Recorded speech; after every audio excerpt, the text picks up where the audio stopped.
Hello and welcome to the Nova Show Real Estate Records. My name is Tristan Hammett and I'm your host for today's episode. And today I am thrilled to have Dani Griffith, a true powerhouse in the Utah real estate scene. Dani graduated from the University of Utah, served in the Peace Corps, teaching math in Liberia, and backpacked through South America before finding her passion in real estate. A top 500 realtor and former Salt Lake County Rookie of the Year, Dani was named to a national 30 under 30 list and recently awarded the prestigious Chairman's Award of 2025. When she's not closing deals, she's spending time with her kids or cracking open a new book. Let's dive in and get to know Dani. Hello, Dani. Hello. So I've kind of seen Dani here and there throughout the years. I am just so impressed with her. Like, seriously, she amazes me. So I am so excited to get to know you today. Well, thank you so much. I was so excited when you asked me to be on the show. Yes. So thank you. Okay, so tell me, I need to know, where are you from? And then tell me about this Peace Corps, how you got into that, and then how you got into real estate in Utah. Yeah, that's a good question. So I hate saying where I'm from because there's quite the stigma on the Californians, but I'm actually from California. Oh, okay, what part? So Southern California. I grew up mainly in Orange County area. Okay. And I moved to Utah for college. I thought for sure, like, I'm going to hate Utah. I'm going to go to college. I got a scholarship at the U. And here I am. I'm still in Utah. So I love it. I do too. But yeah, so I did the Peace Corps after college. It was kind of my only goal. Like, I wanted to get a degree to do the Peace Corps. I don't know where the idea came from, but it really stuck with me. So yeah, I traveled to Liberia. Unfortunately, it did get cut short with the Ebola crisis, so we ended up getting evacuated early. But it was an amazing experience. Wow. So yeah, I wouldn't change it for the world. But yeah, came back to Utah and here we are. Okay. So how did you get into real estate? Because your degrees are in, what are your degrees in? So I've got my bachelor's in family and consumer studies. Okay. So yeah, I actually was a teacher when I came back from Liberia. And that's a tough job. It was a really tough job. So yeah, I kind of had always thought about real estate, but I was so nervous of being kind of one of those people that just gets her license just to get it and then doesn't do anything. I'm very competitive. So I don't like to sign up for things that I don't know if I'm going to be successful in it. But I went out on a limb when I had my son. I was like, gosh, I just need more flexibility. And got my license, and the rest was history. I fell in love with this Oh stuff. my gosh. Okay, so I really want to talk about all kinds of things because you are a powerhouse. And the other day I was sitting in your meeting and they're like, the Chairman Award of 2025 goes like Dani Griffith. And I'm like, and they said top 5% globally with your brokerage. Yeah. And I'm just like, how do you do that? Well, first, you've been top 500 few years, right? Yeah. Yep. So let's talk about, let's actually just talk about your growth. Okay, so you get started. When was that? So I got my real estate license 6 years ago. 6 years ago. Yeah. Wow, okay. And you've just been rocking and rolling. So let's talk about your growth. Did you join a team right away? Were you solo? Yeah, so I did not join a team right away. I was a solo agent for my first year. And I always wanted that team environment. But I was so nervous. You know, I guess I didn't have a whole lot of confidence in myself of like, why would a team want me? And so Molly and Joey actually had approached me. I told them I was going full time. By this point I had my oldest son. I was pregnant with my second. Okay. And I was like, you guys, like, I'm all in. I need to like hit the ground running with my second being born.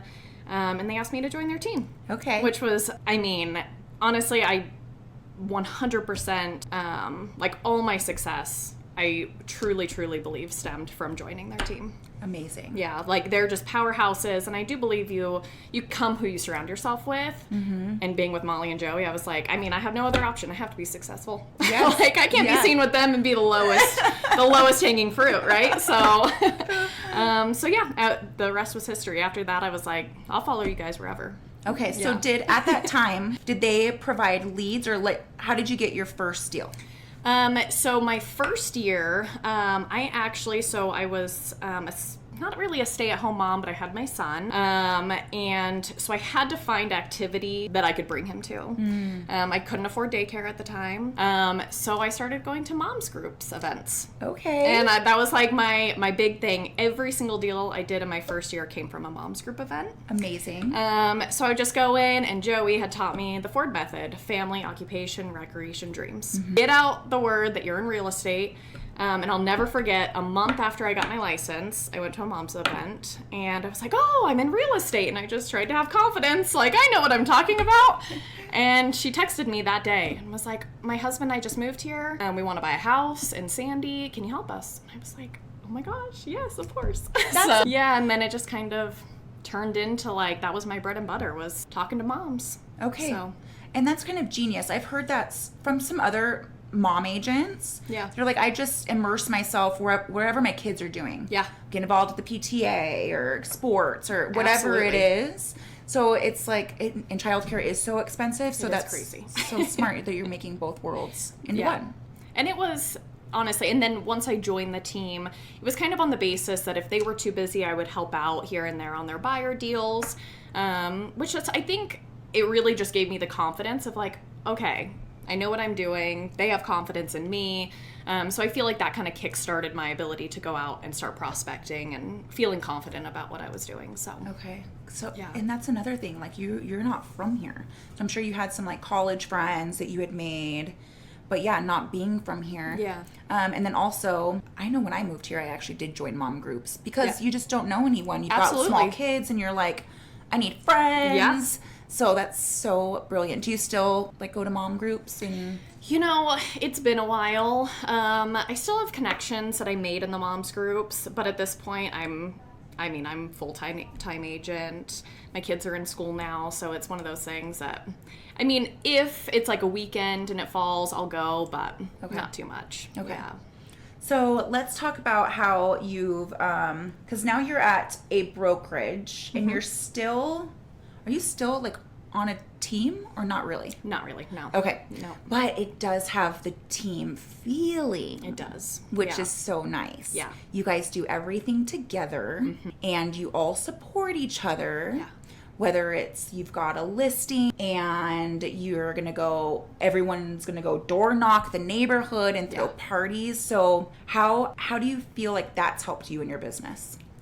I mean, I 100% think I don't even know if I would be in real estate still if I didn't have the support system that I have.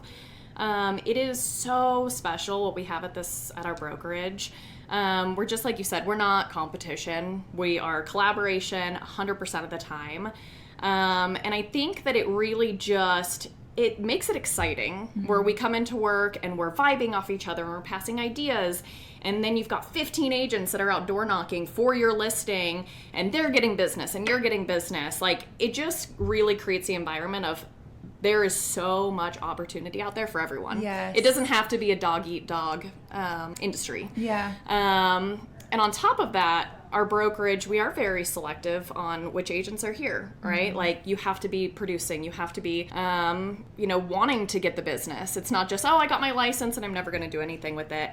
So it is one of those things that, like I said earlier, like surrounding yourself with the people you want to be is crucial. And everyone here they're the coolest people. So They really are. It makes you want to continue leveling up with the people that are leveling up. Yes. And I do love that and appreciate that about your brokerage because one poisonous apple can ruin a whole team. Yeah. So the fact that you guys are very particular on who you let on board is amazing. And it is so nice. Like, I think it can be so lonely in this industry when you're a solo agent of just, you go on vacation, you're like, oh my gosh, I have all of these showings and I don't have any resources. Whereas here, I know I could call any one of the agents in my office and say, hey, I'll toss you $100. Like, can you help me? And they're not going to try to steal your client from you. They're going to jump in. So it is just so nice to feel like you have those people around. So yes, I love that, the support system. Yeah. Okay, let's walk us through like a typical day because you are in the office quite a bit. Like, and I have found that this is a common denominator with a lot of top producing agents. Yep. Not all of them, but most of the time you're coming to the office. So walk me through like a day when you're coming in here in the morning. So yeah, I'm here Monday through Friday, most weeks. So I really I hate prospecting. I hate it, but I know it has to be done. So I always try to get that done right in the beginning because I'm a procrastinator. If I don't do it, it's not going to happen. Yes. So whether that's calling up on leads, organizing my drip campaigns, I try to do personal reach outs weekly just to past clients, running CMA reports for past clients, just trying to stay top of mind. So I try to do an activity per day doing that. I do feel like in our office there's a lot of fun. So I feel like we're 50% work, 50% fun. So, talking with other agents, seeing what went well with their listings. We typically always have grand premiere parties for new listings weekly. So we're outdoor knocking. We take a ton of time outdoor knocking various neighborhoods. But everything's like planned out. It's very mapped out. Yes. Yeah. So when we door great. knock, this is your section, here's your flyer, it's time to go. We do community surveys to get people to kind of respond. So I would say a typical day is a lot of prep work to then go out and do the activity to make sure that our listings are perfect when they go live, scheduling buyer consultations, etc. So. Which it works. So I don't even know who I heard it from. You guys had like a double listing, like right down the street from each other. Yep. And you had, I heard 74 families walk through. Yeah. Insanity. Yeah, that's our bread and butter. In this market. Yeah. In this economy. I know. So yeah, kind of our process. I'm all excited to talk about. Yes, let me tell you. So we do home premiere parties. And it's a very intentional open house. We know that open houses, we don't want to fall into that group where agents are like, I did 2 open houses and 1 person came through. It's like we're taking control of how many people are going to come through.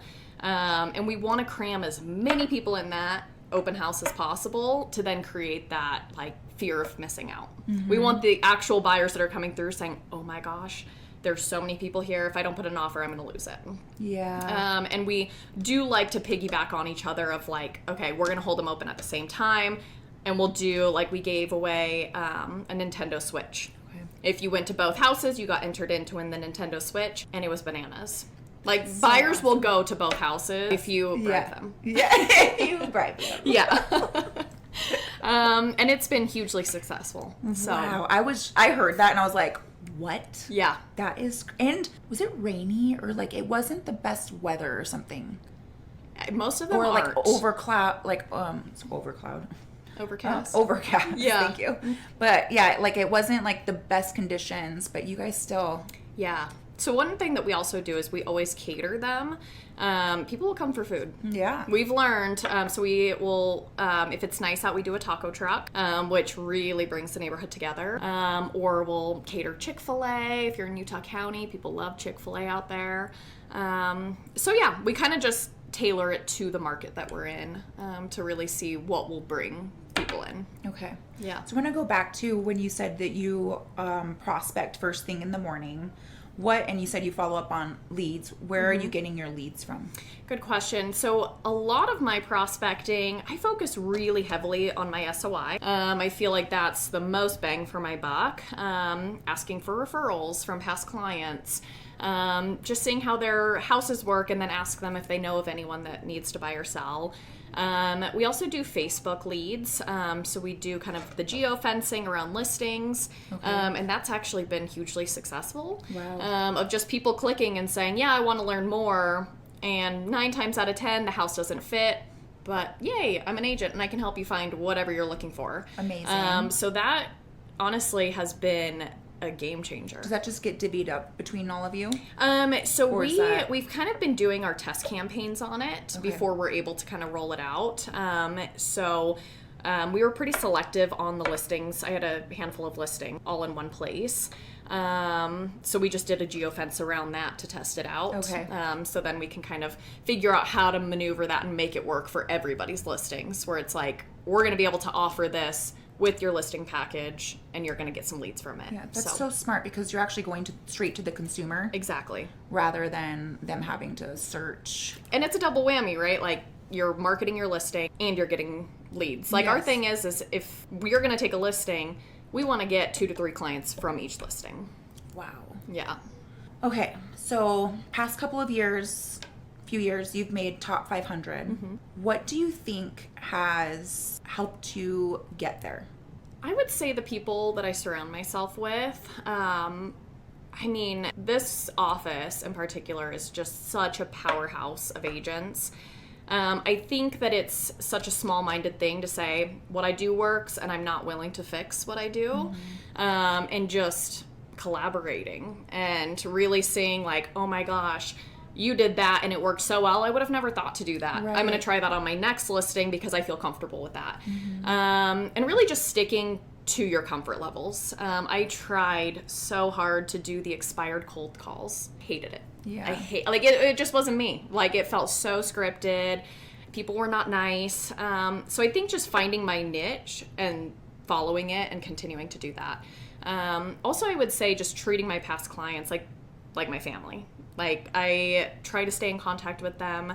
I just feel like after I help them, they're like some of my closest friends. I love that. Really staying in the know with them because that is such a huge source for referrals. And I would say 90% of my business at this point is just referral based. So absolutely. And how do you ask I know this sounds kind of crazy, but there are a lot of agents that don't ask their clients for referrals because they feel like icky about it. yeah. Do you straight up ask them, or do you feel like they just naturally, or is it kind of both? Like, how do you train them? Yeah, I would say most of the time it's more natural of them reaching out to me. Like yesterday I had a past client reach out. She was like, hey, I have someone, she needs to sell her house and buy something. Can I send her your number? I'm like, heck yeah, you can. Yeah. So I love those texts. But I also my personality type is very like joking. Like, also, you know, I'm a single mom, like, if you ever want to hook me up, like, you know, just send people my way, and then they take it as a joke, but then they're like, oh, yeah, if I know someone, I'll send them. So I feel like it's more, I don't like the rigorous, like, send people, it just feels uncomfortable, so I do it more in a joking way, I would say. Yeah. You are so funny. Like, just every time I'm in here, like, in your videos, okay, let's talk about social media. Yeah. Oh my gosh. We have okay. fun. You have so much fun. And there's an agent, Lola, yep. Lola. And okay, I don't think you guys plan it, but you guys always dress the same. We do. Yeah, you don't plan we're it, becoming right? one. Yeah, we don't. That's the shocking part is we don't plan it, but the issue is she'll come into the office and I'll be like, oh my gosh, I love those pants, and I'll order them. So at this point, our closets are the same closet. Oh my God. Yeah, I don't know. It's just it's like how a dog and an owner become the same person. That's Lola and I. Okay, like there's one, I think you guys wearing Birks, same jeans, same colored shirt. Yep. I think you had our Lulu. The Lulu crossbody. Like, I was just like, it was like twins. Okay, that one was planned. Oh, that one was. Yeah. Oh, the truth comes out. Okay. But normally it's not. Yeah. Okay. So are you consistent with your social media? Have you found that that's helped your business? You know, that is one of my 2025 goals, is to be more consistent. Okay. I mean, we enjoy putting it together. I struggle with the editing part, and it like freaks me out. I don't know why. So I'll be like, oh, I have this great video idea, and we'll film it, and then I'll just never put it together. Really? Yeah. Like, I probably have so much content on my phone right now. It kind of just freaks me out. I don't know why. Like, the editing part. Like, just too much time? Yeah, and then I overthink, like, the transitions and all of that. Oh. It's so silly. Okay. So that's my goal this year. So we've been kind of brainstorming some video ideas, and so I think this year we're gonna be better. Okay, yeah. Okay. I like it. I want to see all these ideas. I'm sure they're hilarious. Yeah. Educational. Maybe more funny than educational, but we'll do our best. I know. I try and also do more funny. It just gets more views, and it's more me. Yeah. So, but social media, I'm more consistent. I post on my stories a lot. But I don't do real estate content. It's more just funny things that are happening with my kids, or, you know, if I'm at a showing and something super funny happens, I'll post it. And I get more interaction on my stories. So I've had probably in the last year, like 6 people reach out because I'm top of mind because they're seeing my stories. And they're like, oh my gosh, I feel like I know you and your kids, and you're still in real estate. How's that going? Right. So the stories are kind of my bread and butter. Okay. And I think that there's something to that because you're like scrolling through stories and you can just respond right then and there to whatever you're doing. Yeah. Like, oh my gosh, I love that place, and just send it real quick. Yeah. And then you're in their DMs. Exactly. So it's like, there's something to that. And, Yeah. Okay, that's awesome. Yeah, social media. It's Social media. All right. And then you guys have somebody that films like all of your brokerage stuff, right? We do. Yep. Yeah. So we've got a preferred videographer, and that's a non-negotiable. On all of our listings, we do videography. It's better on social media. People love a good video. You know, we did get in that trap of like, welcome to this, and they're kind of boring, you know? So we're trying to be more creative now with our listing videos. You guys put out some funny stuff. Thanks. And then some good, I mean, just like it captures you and the views that you guys get. It's awesome, but it's again, teamwork. It is. It's Yeah. definitely teamwork, and we always, if we do something for a listing, we collaborate with each other to get the maximum reach. Yeah. So yeah, like some of our last videos, we've gotten like 20,000 views, which I'm like, oh, okay. Yeah. So popular. That's amazing. Yeah. Well, and then if you're collaborating, it's something like it goes on your page, but you don't have to necessarily be the one doing Exactly. it. Yeah. It's so nice. Okay. So what let me think here. Okay. What are you telling your past client when you're staying like top of mind with them? I guess what I'm trying to say is like, are you reaching out to them? You said CMAs earlier. Yep. So obviously you're reaching out to them with CMAs. Mm-hmm. So they purchased a home with you previously. Yeah. Okay. And then so your reach out is intentional. Yep. And then about how many times a month do you feel like you're touching them, whether it be like a DM or a phone call or?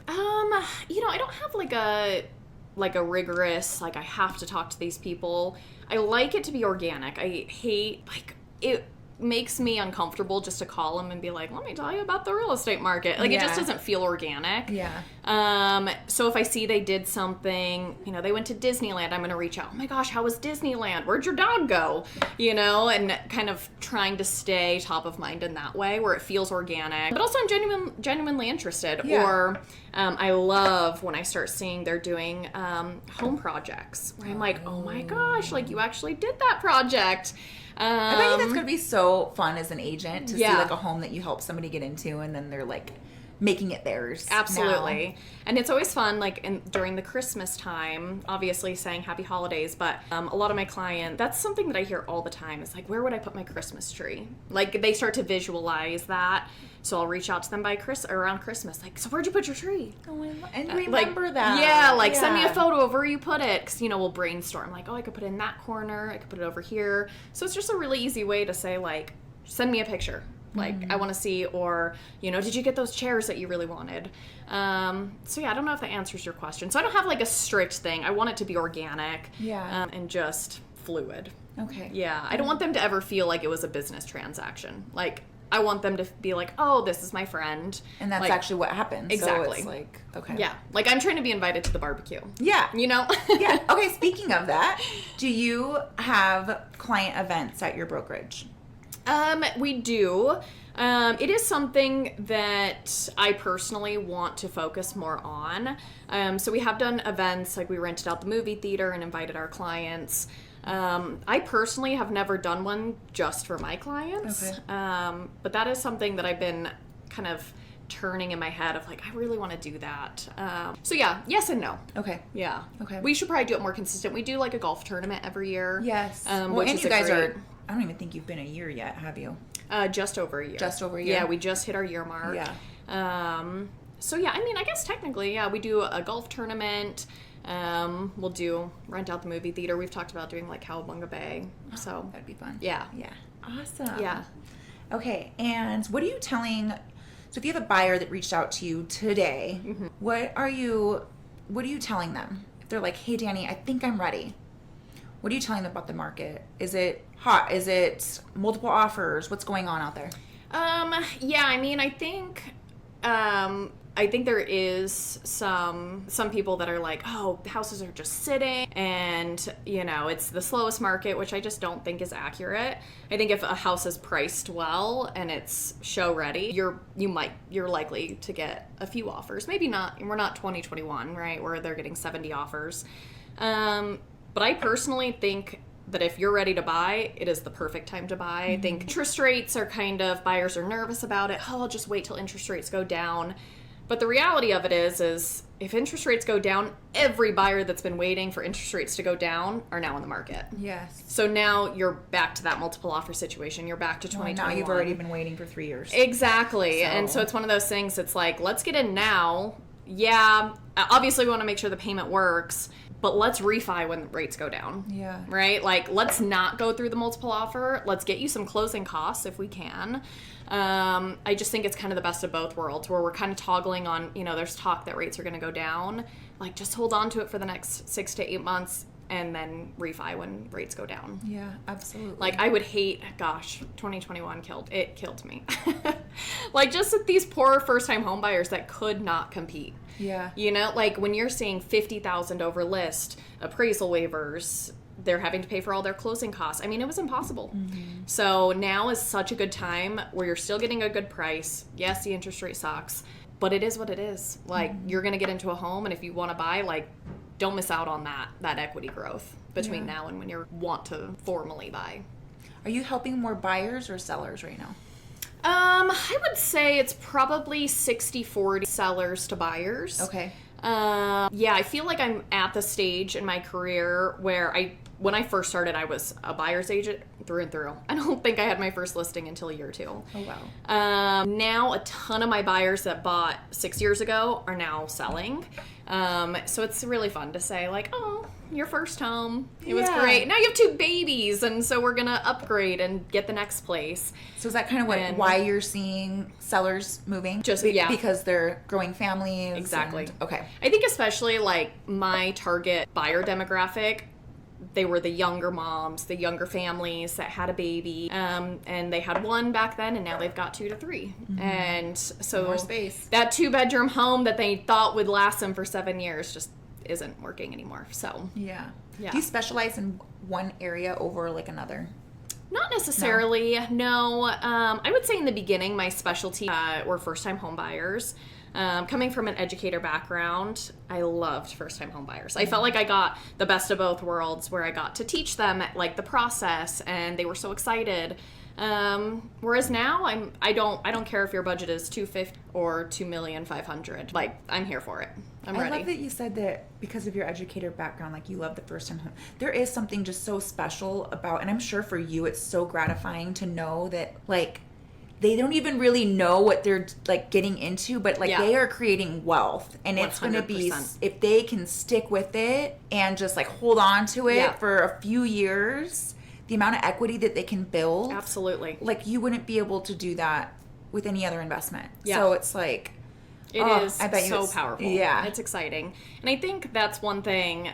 And I always tell my first-time home buyers, like, I get it. You're not going to be able to afford the 6-bedroom home in Cottonwood Heights, right? Mm-hmm. But, like, when I bought my first place, I did not want to be in a condo, but it was all I could afford. Yeah. Like, I was like, okay, I guess this is it. And thankfully, like, with that, I was able to sell it and then buy my dream home. Yes. Like, I had no money to put down on my first place. I used the Utah Housing Authority 100% financing. I literally remember I had $1,000 in my bank account. I had no business buying. No business. But I was like, but I want to, right? Like, everyone else is doing it, so I should do it too. And it was probably not the best. Now I look back and I'm like, I financially should not have done that, but it paid off. Yeah. I was able to sell it 4 years later. I made a ton of money on it. Yeah. And then I bought my second home. So I think having a story like that, because I think a lot of buyers get so nervous. Like, they don't want to talk about the finances of, like, oh, well, like, I actually don't have 3% or I don't have 5%. And then being able to speak from experience of, like, oh, no, I've been there. Like, I didn't have that money either. But there's options for you to get into a house. Well, and then, like, look how much it paid off. 100%. I mean, like, you might have been pinching pennies for a little bit, but then, like... I'm like, listen, guys, we are eating cereal for the next few weeks, okay? I love that. Yeah. And just knowing the programs that are out there, because there's so many. Yeah. So let's talk about that. Do you have, like, a preferred lender or lenders that you work with? Yeah. So we've got an incredible lender. He's actually right next door. Okay. And I hate working with anyone else. Okay. Because he's just so knowledgeable on all the products, and he's so good at creating like loan scenarios at work. Okay. He's just creative with his Yes. financing. We actually had a deal. It was a different lender that they were using, this buyer, and she full on said, I can't get them approved at the final hour. I don't know how she didn't know that from the beginning. And she was like, it's impossible. I've tried every which way and I can't do it. So I tossed it over to Brian, and he got them approved and closed within 10 days. And their payment ended up being lower because he was creative. He said, oh, well, we could pay off all of these debts instead of putting more down. So it just, like, he just thinks outside the box with those things. And I think that's hugely important when you partner up with a lender. Yeah. And just the communication aspect. Like, I know when I bought my first place, the lender I used, I never talked to them once on the phone. I had no clue going into closing. Yeah. Like, I didn't even know what my payment was. I know that they had sent it to me, but as a first-time home buyer, I didn't know how to read the loan estimate, right? So I think that's important, too, to make sure that you know what your buyers are walking into, because there's nothing worse than getting to the closing table and there being surprises. Yes. Hate that. Oh my gosh, that's awesome. And that's, you said Brian? Brian. Yeah, he's awesome. I also heard, like, if he doesn't think it's in your best interest, he'll just be like, you know, this is another option, you know? 100%. Like, he's just so honest and doesn't want to, like, put anyone in any bad situation. Well, and he'll be the first one to say, whoa, I don't know how they're getting you that rate. Definitely go with them. Yeah. Like, he's not a slimy guy. Or if there's a new construction preferred lender where they're giving $10,000 in credits, he's like, don't use me. Like, why would you use me? Go with them. Which that's how I do business too, right? Like, if I'm not your best option, like, go for your best option. Okay. So, yeah, he's great. Yeah. Are you a goal setter? Yeah. Yeah? Huge. Okay, are huge you a vision board, goal, all of it? Okay, talk to me. Yeah. So we've done vision boards as a team since I started. And I keep them all, and it's so fun to see. Like, I'll never forget my big goal, because I don't like to set goals that I don't think I can achieve, and I know that's the whole point of setting goals.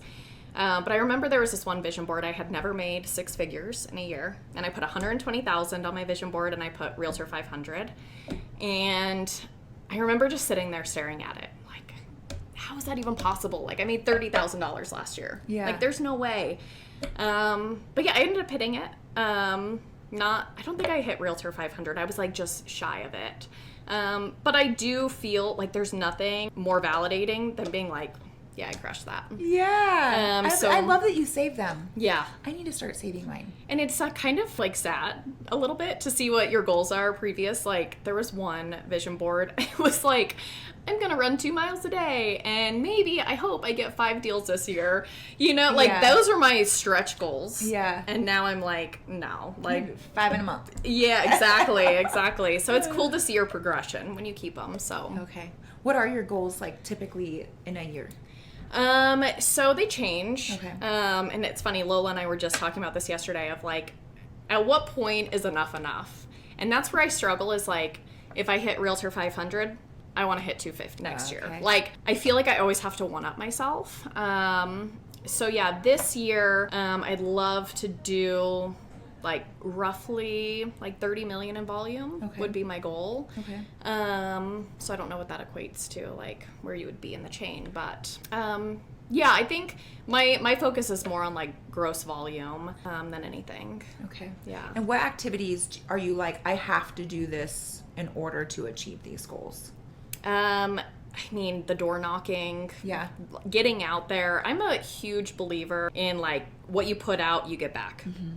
And I would say 9 out of 10 times when you're out door knocking, you're like, gosh, I'm not getting anywhere. Like, none of these people are welcoming me into their home and saying, yes, I want to sell today. But I do think the energy that you put out there, it comes back. Like, I would say 8 out of 10 times when I go out door knocking, I'll get a call, I'll get a text of like, hey, I have a friend that's looking to buy. That's amazing. Like, I do feel like when you put yourself into that kind of space of like, I want the opportunity, I'm ready for the opportunity, I have time for the opportunity, it comes and finds you, whether it's from the activity you're doing or, you know, something completely separate. So. Do you and like, I know you guys all go door knocking, but you guys have your own like areas. Yeah. But do you go like you and Lola? Yeah. Yes. Okay. Yeah. So we're kind of the weird ones. Like, we have Heelys, right? So smart. Yeah, we'll door knock in Heelys. Oh my gosh. Yeah, we have fun. And Lola, That's genius. I mean, the time saving and the content that you can get. One extra door. Exactly. Like, I feel like Will Smith in Pursuit of Happiness, where he's like, if I didn't put my phone down, I could get 10 more calls in a day. That's us. So, and so yeah, Lola and I she helps me with most of my business. How did you meet Lola? So I went to college with her older sister. Okay. And so when Lola got her real estate license, she had reached out like, hey, what tips and, what advice do you have? And I was very offended. She didn't ask to join the brokerage I was at. Mm-hmm. And then I reached out to her and I was like, hey, like my business is getting pretty busy. I'm looking for someone that can help me with showings and just kind of like, I don't want to drop the ball on people. So we met up for coffee and she was like, yes, I'll join. Like, tell me when and where, I'll be there. And I couldn't imagine a better, like her and I are the same person. So I know that when she goes and meets, because she'll do a lot of my showings for me. I'm a single mom of 2 kids. Mm-hmm. Like I can't go out at 7 p.m. on a Wednesday, right? Yeah. And I know that she's taking care of them. I don't need to constantly check the group text. So it is something so powerful when you find someone that you trust so deeply to be like, I know that if you help them or I help them, they're going to refer us because they had a good experience. Yeah. So finding someone like that can help you is a game changer. That's amazing. Yeah. Who does your TC work? So we do have an internal TC. Okay. Yeah. So we've got someone that helps us with the marketing. We have a TC. We have our agent concierge that helps with rentals because we have a ton of branded stuff that we can use for our open houses. Mm-hmm. So we've got someone for everything here. Oh my gosh. Just like saves you time there too, right? I know. Like, it's the best. Yeah. Okay, so let's go back to the door, like your door knocking with Lola. You guys are in your Heelys, like cruising down. And then are you just handing out flyers? Are you trying to have conversations with people? Like, what does the door knocking look like? That's a good question. So, again, some people do this completely different. I don't personally feel comfortable being like, are you interested to know what your house would be valued at? Like, it feels too salesy. I hate when salespeople show up on my doorstep. So we will typically, it's an invitation. So the way that we approach it is we knock and we say, hey, we're doing a neighborhood party. We're actually selling this house. We're going to have a taco truck. We're going to have all this stuff. Bring your friends, bring your family. Like, we want to celebrate you guys in the neighborhood. And then we will also do, if there's an HOA, like a really unique community, we do community surveys. Okay. Where we'll say, like, tell us about the HOA. Like, and we'll go and everyone we'll talk to the HOA. Yeah. Like, are there issues that we should know about? Like, are there questions that you have about the HOA that we can reach out? Like, we're happy to do that. Yeah. And we've seen the best result when we do that because people love to be heard. Yes. And then they'll come to the open house, bring their community survey, and now we have their address, we have their phone number, we have their concern. We know if they are interested in selling. So it's kind of a gold mine. Yes. Yeah. It's genius. Yeah. So that's kind of we keep it super quick, super simple. Hey, fill this out, come and eat dinner on us, like, we got you, we're a good time. And you skate away. And we skate, just Heely away. Yeah. Like, toodaloo, yes, I will be there. I wish, like, you guys I need to have an open house in my neighborhood so I can go to this. Yeah. I'm just waiting for my own TV show at this point. Come on, man. No, for real. Gosh. For real, you and Lola would be a hoot. I think so. And then quite a few of you in this brokerage too would be we're so trouble. Funny to like just be with all day. It would be quite the opposite of your typical real estate shows. Yes. Yeah. Yes. Oh my gosh. Okay, so I covered marketing and prospecting and what do you feel like if you could go back and tell your new agent self like one piece of advice, what would it be? I would say just to keep like the hard months. I mean, I have literally been on Indeed.com looking for other jobs probably 5 times, like throughout your career. Yeah. Okay. Of just, gosh, like the closings aren't coming in. So I would go back and be like, just don't stress. Like, you just have to keep powerhousing, keep going. It's going to work out. I mean, 2 years ago, I was literally, like, I had to pull out a personal loan because I was not getting deals fast enough, and I almost quit. And thankfully, Molly was like, are you kidding? Like, no. Use that energy and put it elsewhere.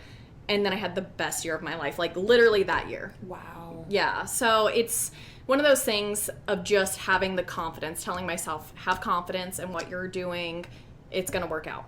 Like, it always does. It always works out. There's no reason to lose sleep over things. Yeah, because there were some stressful moments where I'm like, oh my gosh, like, how am I going to feed my kids? Yeah. And it was unnecessary stress. Yeah. Yeah. Oh my gosh, that's great advice. Yeah. And just having that, like, somebody else believes in you too at your brokerage. Yeah.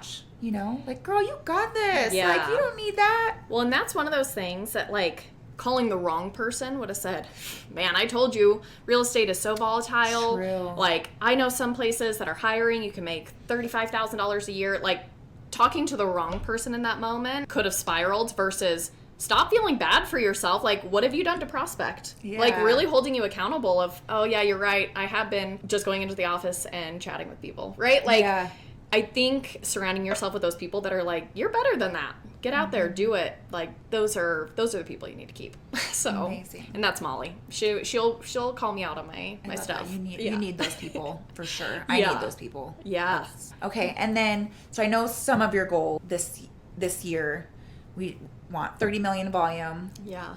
post more on social media, get over the fear of Yes. editing. Absolutely. Okay, anything else that we have goals set for this year? I've never had a listing that was like, I've had over $1 million listing, but I've never had like a $2+ million listing. So I'd love to get a multi-million-dollar listing. So one of those this year. One of those, and that'll Okay. definitely help with my 30 million. Yeah. So maybe I just get a $30 million listing. Okay. I'll do one. Oh my gosh. So yeah, I feel like I've thrown so much negative energy at the idea of having just an absolute baller listing, because I just didn't feel like I was ready for that. And I feel like now I've got the confidence to be like, I could sell that. I'm ready. Like, I am the Oh my best gosh. fit for I'm this. gonna you have to call me first if you get one. I will. I'll be Yeah. like, I'm here. Yes. I'm here. I've made it. Yeah. We're doing Chick-fil-A. Okay, where can people follow you? So they can follow me on my Instagram, which is Dani. It's 2 underscores, which I just found out. I thought it was only 1, but I guess it's 2. So Dani__Griffith. Okay. On Instagram, Facebook, just Dani Griffith. I don't post on Facebook though, so mainly Me Instagram. either. Yeah. Okay. All right. Well, thank you so much, Dani. It's been Yeah, thank so you. fun getting to know you. Yeah, you too. And you will achieve all of your goals this year. All of them. I All hope. of Yes, them. you're right. Yeah. We're manifesting. All right. Bye. Bye. We hope you enjoyed this episode. Please rate us, like us, and share this podcast with our real estate community. The Nova Show Real Estate Record, sharing raw stories of real estate, failures, lessons, wins, and successes. This is all from Novation Title, bringing a different experience into your world so that we can all uplift each other. Until next time.